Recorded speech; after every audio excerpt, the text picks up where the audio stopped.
I'd like to take you on a trip back into time. I want to talk about the years 1652 to 1807. My name is Greg Johnson, and these years mark the history of the slave trade in my hometown, Newport, Rhode Island.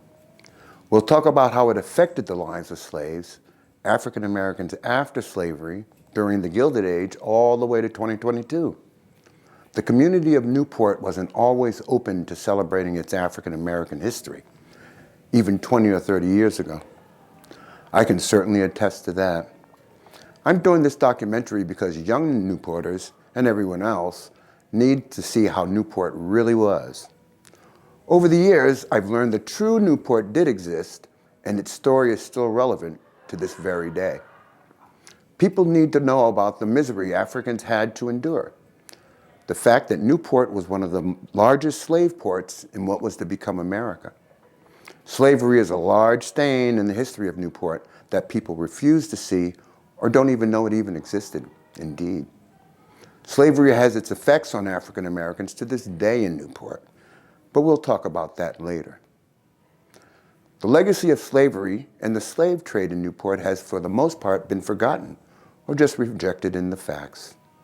I will closely cover the timeline from the first slave arriving in Newport to the present. I will also cover Newport's Gilded Age for folks that are African Americans, and telling through interviews and old images of slave auctions, we will discover exactly what the slaves did, how they lived, and how life was for them.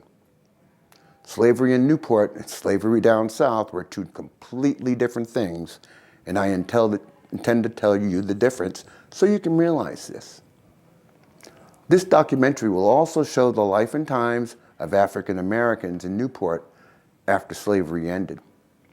Many black Newporters had very interesting jobs, but we'll talk about that later too. So with that in mind, let's begin.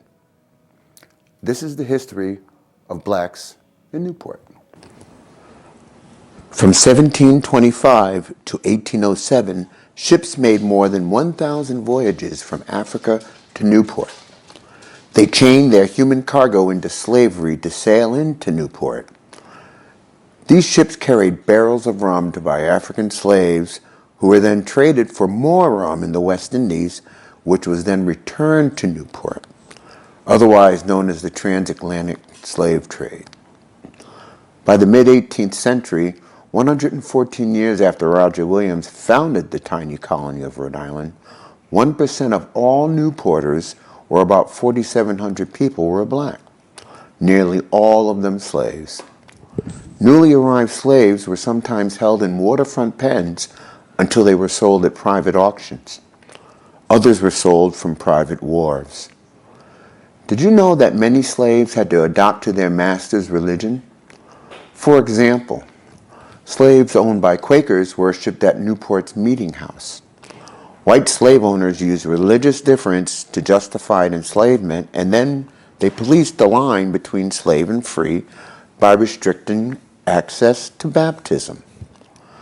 I would like to ask Mrs. Victoria Johnson, a longtime resident of Newport and the head of fill in the blank, her view on religion and black slaves in Newport.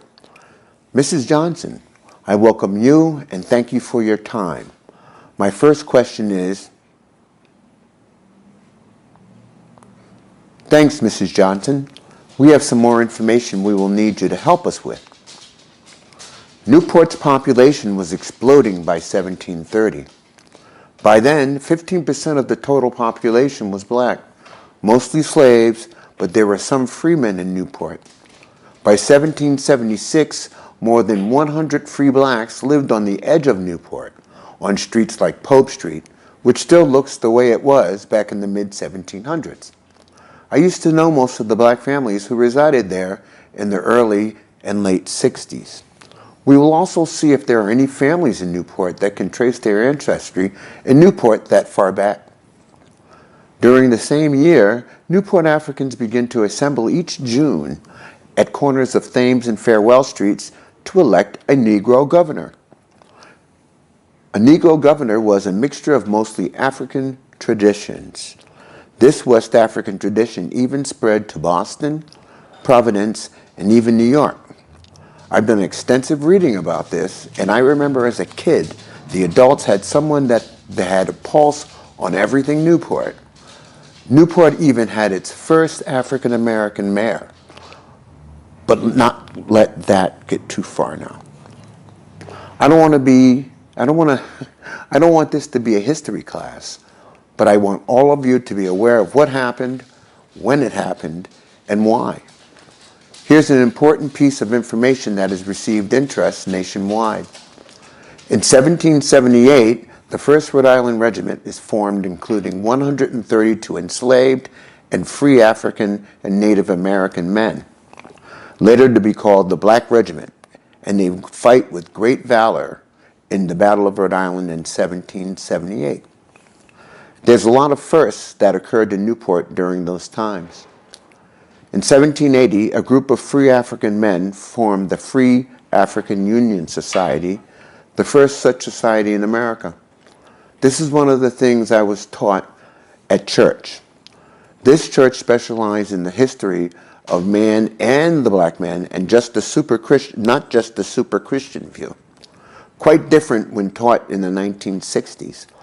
The church members would always speak of them with a heavy heart, for the Free African Union Society disbanded at the end of 1794 for their failure to handle overwhelming debts. I remember when Newport had historically black neighborhoods like Golden Hill and West Broadway.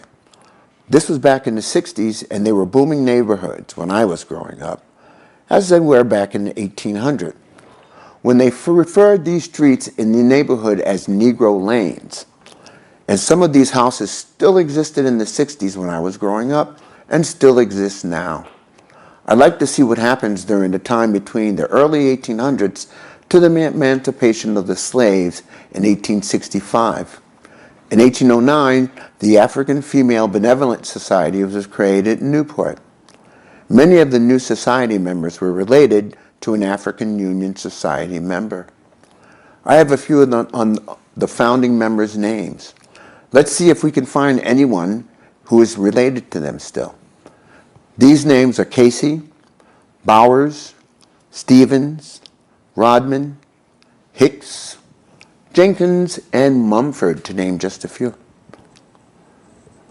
We ask questions if Victoria is comfortable.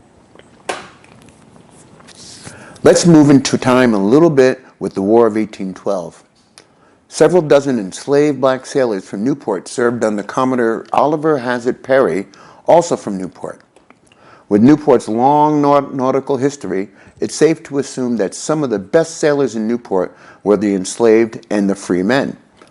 Their actions, bravery, and heroics speak for themselves, but there's no need to review that. It's been estimated that 10% of Perry's Newport sailors were black. They possessed seaman skills better than most of the white mariners at that time. One major setback on progress of blacks were in 1822, when black men are barred from voting in Rhode Island. I want to see if Victoria has any information on Hardscrabble, the second race riot in Providence. What happened in Providence will have impacts on things in Newport.